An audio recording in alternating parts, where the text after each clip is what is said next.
Everyone loves the Dumbletons, the glitch upon a star.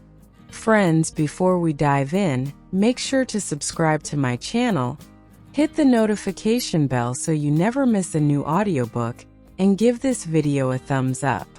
Thank you in advance. The thing about living in a world powered by soft magic, the narrator began, their voice as warm and inviting as a favorite armchair, is that it's a lot like living with a very clever, very beautiful, and profoundly unreliable cat. It purrs contentedly in your lap one moment, warming your soul, and the next it's knocked your grandmother's priceless vase off the mantelpiece for no discernible reason. There is no IT department to call, no factory reset button. There is only the quiet, desperate hope that the spells woven into the very fabric of your life don't choose today of all days to have a personality crisis. And in the cozy, slightly cluttered living room of the Dumbleton household, a personality crisis was precisely what was underway. "I'm telling you, Ray, it's judging me," Debria Dumbleton said. Her arms crossed tightly over her chest as she stared down the offending object on the wall. It was a communication crystal, the Ephyrium equivalent of a family group chat, calendar, and photo frame all in one. Currently, it was supposed to be displaying a gentle, swirling image of the ethereal nebula, their chosen screensaver. Instead, it was showing a live feed of Raymonder's face, currently frozen in a grimace of profound concentration as he tried, and failed, to untangle his bootlaces by hand. "It's not judging you, my love," Raymonder mumbled, not looking up from his battle with the leather knots. "It's just glitching. A minor feedback loop. Probably picked up on my high-frequency brainwaves while I was composing my latest article. The 10 Most Potent Tea Blends for Creative Flow. A work of genius if I do say so myself. Your brainwaves were thinking about tea, while I was trying to see if my new tunic made me look like a stuffed pastry?" Debria shot back, her voice laced with a familiar, fond exhaustion. "And now it's broadcasting your bootlace struggle to the entire household. Your mother's reflection cast is going to ping any second with magical motherhood tip number 342, teaching your grown man to dress himself." As if summoned by the very mention of her name, the crystal chimed, and the image of Ray's furrowed brow was replaced by a perfectly filtered, softly glowing reflection of Marianella. Her silver hair was coiffed into an elegant wave, and she held a shimmering, self-stirring cauldron. The text overlay read, "Simmering success. A soothing soul stew for the neglected husband." Raymonder winced. "See? She means well. She means I'm neglecting you because I didn't pre-tie your boots for you," Debria sighed, sinking into the plush sofa. "The MirrorNet algorithm is going to have a field day with this. Local wife fails at basic enchantment maintenance, husband suffers." This was the modern marital squabble in Ephyrium. It wasn't about who forgot to take out the trash. It was about whose emotional static was currently corrupting the household spells. Raymonder, a writer by trade and a professional avoider of minor inconveniences by nature, had tried to tweak the crystal's empathy settings a week ago. He'd read a scroll, a very compelling scroll, that claimed boosting the familiar bond parameter by 12.7% would lead to a more harmonious, intuitively understood domestic life. He'd imagined the crystal preemptively ordering his favorite takeout from the ethereal garden, or playing soothing lute music when he was stressed. He had not imagined it would become a brutally honest mirror, reflecting their most mundane and unflattering moments back at them. "I'll fix it, Deb. I promise," he said, finally triumphing over the laces and standing up. He approached the crystal, his expression one of determined ignorance. He waved a hand over it. Command override? Cease and desist? Show. Pretty pictures of sprites. The crystal flickered. Ray's face was replaced by a live feed of the kitchen sink, where a single tragically unwashed cup sat forlornly. A caption materialized beneath it in elegant, scripted letters, a metaphor for unresolved emotional labor. Debria let out a sound that was half groan, half laugh. Oh, for the love of the first spark. It's not glitching, Ray. It's become a critic. A home and relationships critic that lives on our wall. The front door swung open, letting in a gust of cool air and Franco's, Raymonder's father. He was a man who looked like he'd been carved from a grumpy tree, holding a small smoking box that smelled of ozone and stubbornness. "Dad," Ray said a little too brightly. "Perfect timing. You're the master alchemist. A little help with the crystal." Franco's grunted, squinting at the image of the lonely cup. "Modern magic. All flash, no foundation. In my day, a sending stone sent a message. A loud, clear message. The goblins are coming. Or your potion is boiling over. It didn't comment on your state of mind." He dropped the smoking box on the side table. "Fixed your ether percolator." The auto brew at Sunrise rune had fused with the maintain optimal temperature glyph. "Nonsense. I bypassed the whole lot with a simple clockwork timer and a heated quartz plate. It'll work forever now. No feelings about it." "Thank you, Franco's," Debria said, her voice genuinely warm. Franco's solutions were often inelegant, but they were permanent. He was the anti-Ray. "Don't thank me. Just don't ask me to fix that thing," he said, jerking a thumb at the crystal, which had now switched to a slow-motion replay of Ray tripping over the rug yesterday. "It's got a nasty case of sentient empathy. You can't fix that with logic. You just have to unplug it and let it think about what it's done." "We can't unplug it. Marianella's reflection of the day is our scheduled check-in." A new voice boomed from the hallway. Roberton, Ray's older brother, strode in, looking every bit the magical investigator in his slightly rumpled, but mysteriously stylish trench coat. He was holding a small glowing wanted poster featuring a mischievous-looking pixie. "I'm here for a quick ether top-up, and to see what fresh chaos the family has conjured." "Ah." He stopped, taking in the crystal, which was now displaying a split screen.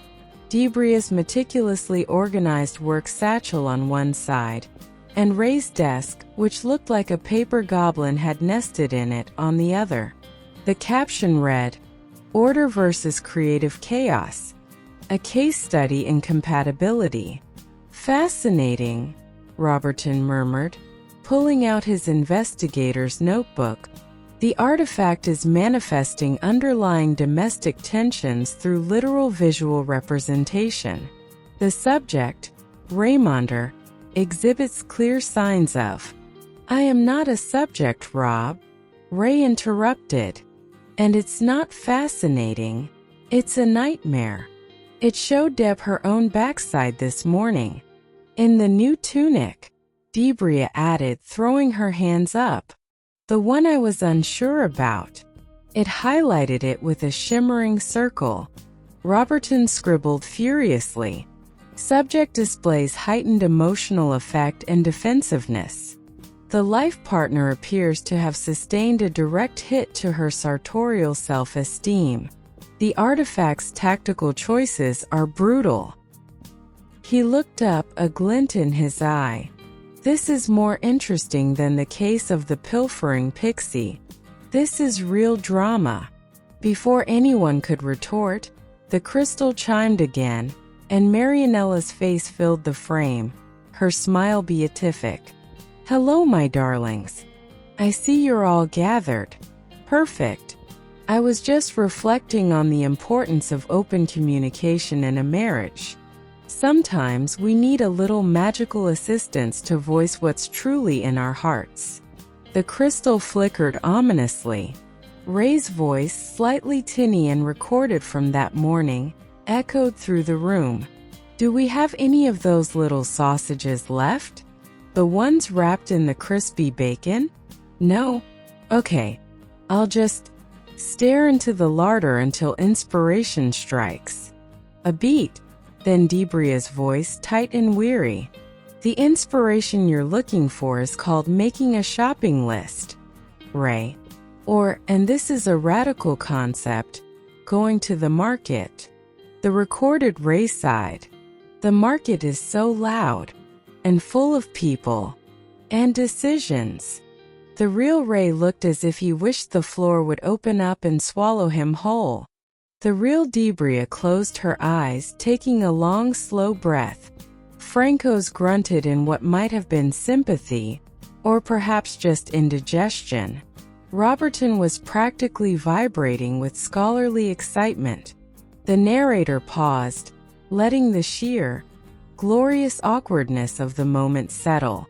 This, dear listener, was the Dumbleton family. A man who thought he could hack happiness with a tweak to the settings. A woman who was tired of being the only one who read the manual. And a household of magic that had decided today that silence was overrated. And this was only the beginning. The glitch had just found its voice, and it had a lot to say. The silence in the living room was thicker than one of Franco's failed alchemical poultices. The only sound was the faint, smug hum of the communication crystal, which had now returned to displaying the ethereal nebula, as if it hadn't just performed a devastatingly accurate one-act play entitled, "The Sausage of Discontent." Raymonder was the first to break. "It's taken things out of context," he stammered. His face flushed a brilliant shade of crimson. "That was a private moment. A brainstorming session." "It was the larder, Ray," Debria said, her voice dangerously quiet. She hadn't opened her eyes. "And your brain was storming about pork products. While I was late for a meeting with the city planning enchanters about the new ley line reroute."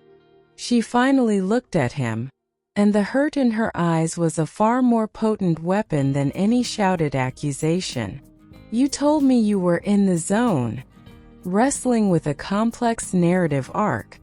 "I was," Ray insisted, his hands flailing. "The narrative arc of breakfast." Franco's let out a loud, deliberate cough. "Right. Well, this is a whole new level of domestic espionage. I'm going to go check the structural integrity of your roof tiles. They're less dramatic."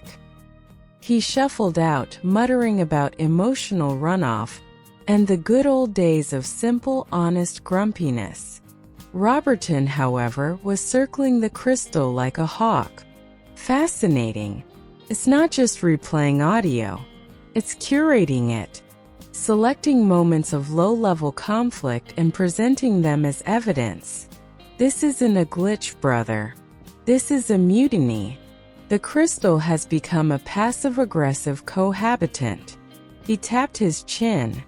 "I once investigated a sentient self-sweeping broom that developed a deep-seated resentment for its owner and only swept dirt under the rug.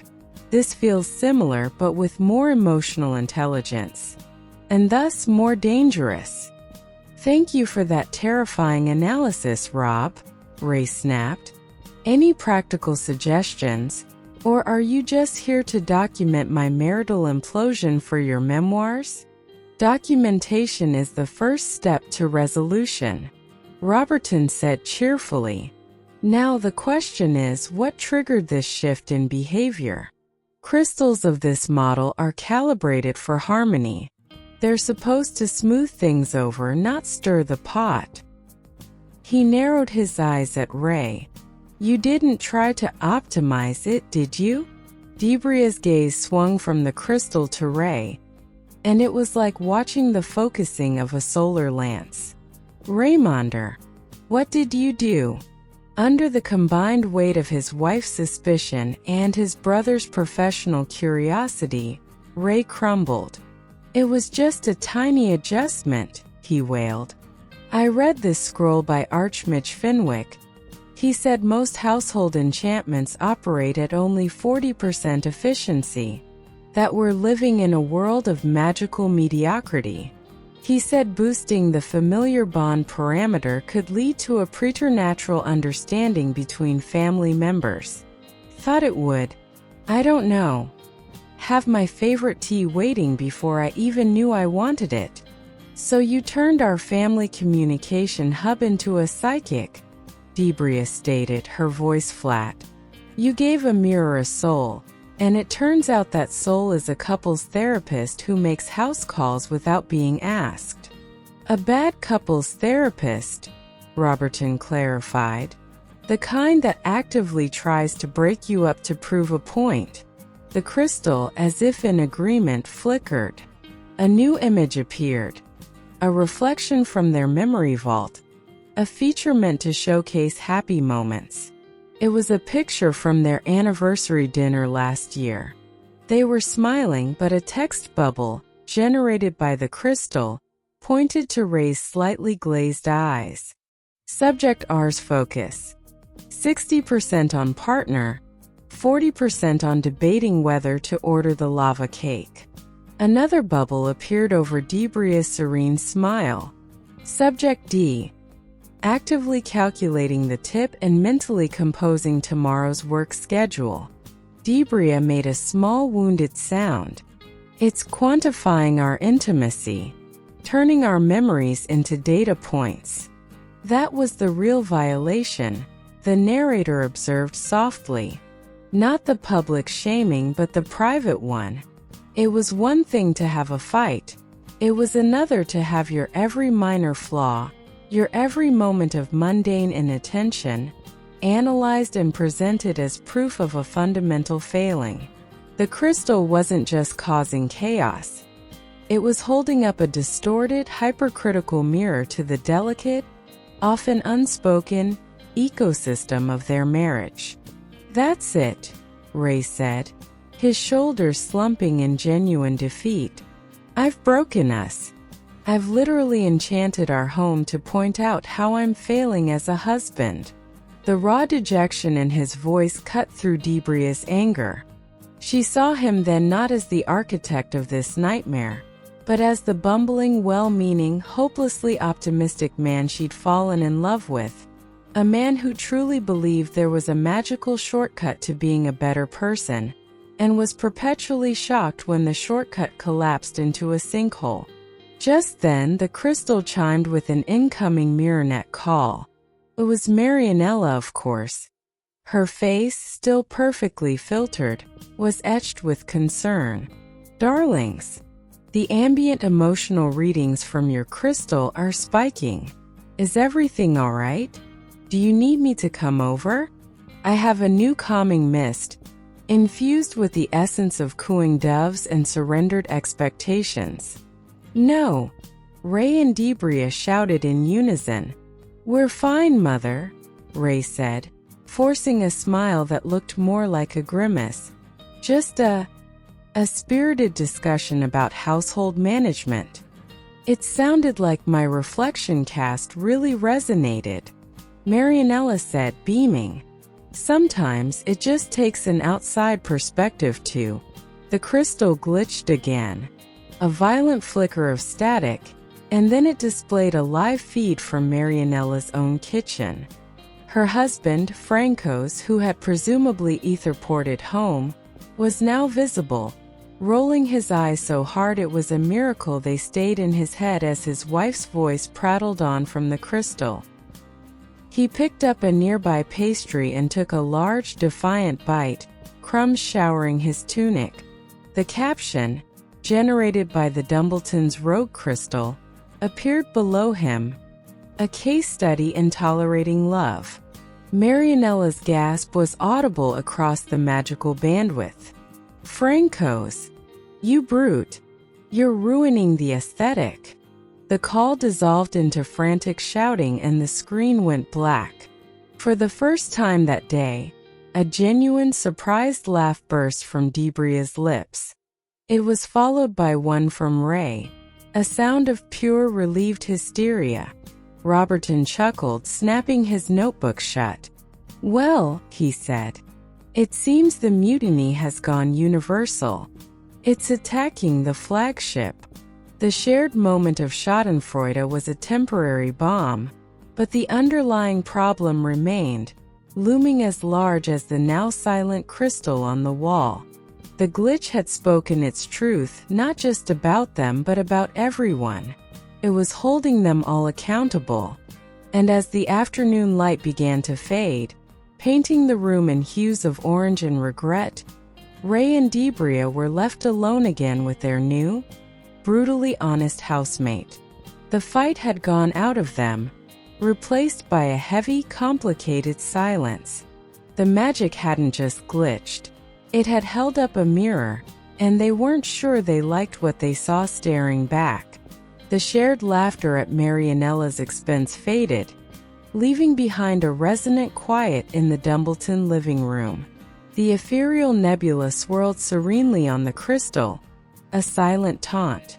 The brief alliance forged by mutual embarrassment had dissolved, and Ray and Debria were left in the wreckage of their digitally augmented conflict. Roberton, sensing the shift in atmosphere from entertaining familial chaos to poignant marital reckoning, had made a hasty exit, mumbling something about pursuing the pixie and its pilfered pastries. Debria moved to the window, watching the first glimmers of starlight pierce the dusky ethereal sky. The gentle hum of aerial rune bikes and the distant chime of a tower clock were the only sounds. It was the kind of evening that usually felt cozy, a time for curling up together on the sofa. Now the space between them felt vast. "It's not really about the sausages, Ray," she said, her voice soft but clear, not turning from the window. Ray, who had been staring at his boots as if they held the secrets to the universe, looked up. "I know." He swallowed. "It's about the list. And the market. And me not seeing the list or the need for the list until there are no sausages." Debria turned, leaning against the window frame. She looked tired, but the sharp edge of her anger had softened into something more melancholic.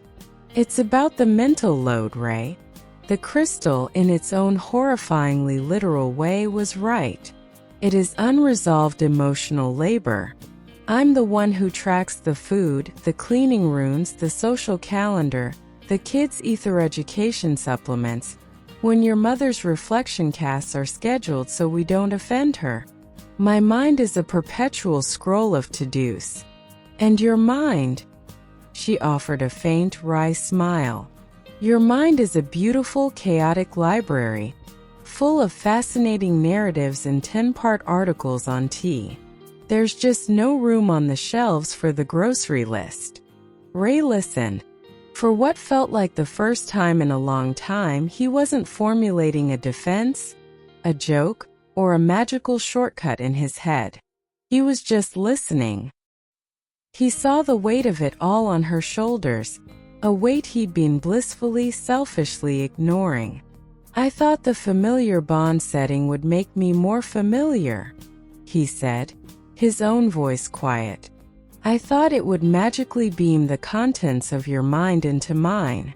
So I just know when we were out of milk, or that you'd had a hard day. I wanted to be a better partner, Deb. I just went about it in the most Raymonder way possible. You tried to outsource empathy to a piece of enchanted quartz, my love," Debria said, her smile reaching her eyes this time tinged with affection. "That's peak Raymonder." He managed a weak smile in return. "So what do we do?" Francos would say take a hammer to it. Roberton would probably try to reason with it. Mother would try to love it into submission. "I think," Debria said, pushing off from the window and walking towards him. We have to listen to it. Ray's eyes widened in horror. What? To that? It's a monster.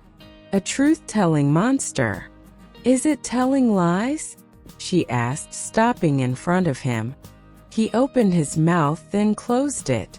The replay of the larder conversation, the anniversary photo analysis.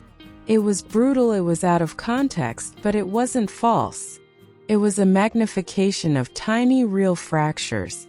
No, he admitted quietly. It's not. Then maybe the problem isn't the crystal, she said, reaching out and taking his hand. Her touch was warm, familiar. A grounding wire in the surreal storm.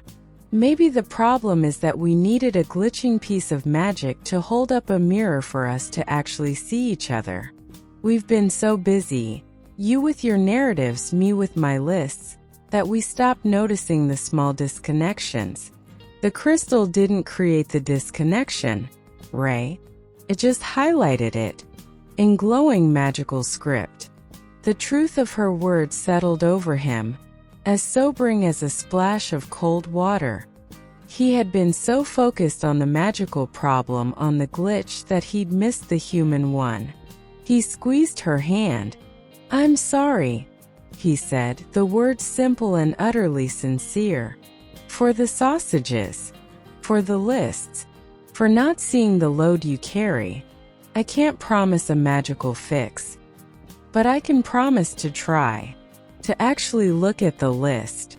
To go to the loud people why market. To be present. Debria's eyes glistened. And I'm sorry for sometimes treating your chaos like a problem to be managed instead of a part of you I fell in love with. I don't want a perfectly optimized husband, Ray. I just want a partner. As they stood there, hands linked, the communication crystal on the wall flickered one last time. The nebula dissolved, and for a moment it showed a new image. It was a live feed of the two of them, right there in their living room, standing together, holding hands. The picture was slightly soft at the edges, warm. There were no captions, no analysis, no data points. Just the two of them connected. Then with a final soft chime, the image faded, and the ethereal nebula returned, swirling in its eternal peaceful dance. The hum of the crystal settled back into its usual, barely audible frequency. The mutiny was over. The critic had said its piece. Ray let out a long, slow breath. Did we just reason with a rock? I think, Debria said, leaning her head against his shoulder, we reasoned with each other. And the rock approved. He wrapped his arms around her, holding her close in the quiet, starlit room.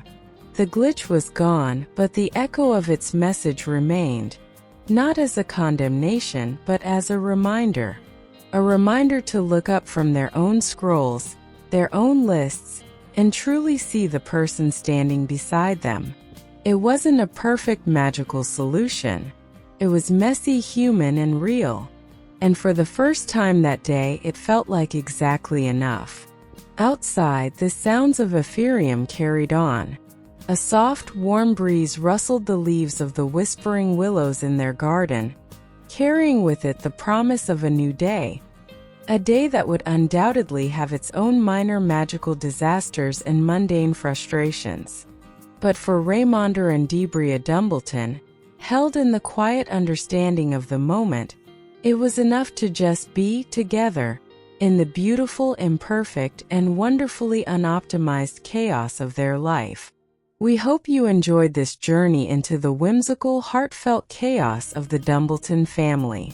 If this story made you laugh, sigh, or see a little bit of your own life reflected in their magical world, we would be so incredibly grateful if you could share your thoughts. Subscribe to Velvet Valor Romantasy Audiobook, so you never miss a moment of the magic, the romance, and the everyday enchantments. Let us know in the comments, what was your favorite moment? Did the glitching crystal remind you of anything in your own life? Your insights and stories are the real magic, and we love reading every single one. And if you felt a spark of connection with Ray and Debria, please give this audio a like. It helps us immensely in bringing you more stories from the world of Ephyrium. Thank you for listening. Until next time, may your own magic be gentle, your connections be true, and your communication crystals be ever so slightly less opinionated.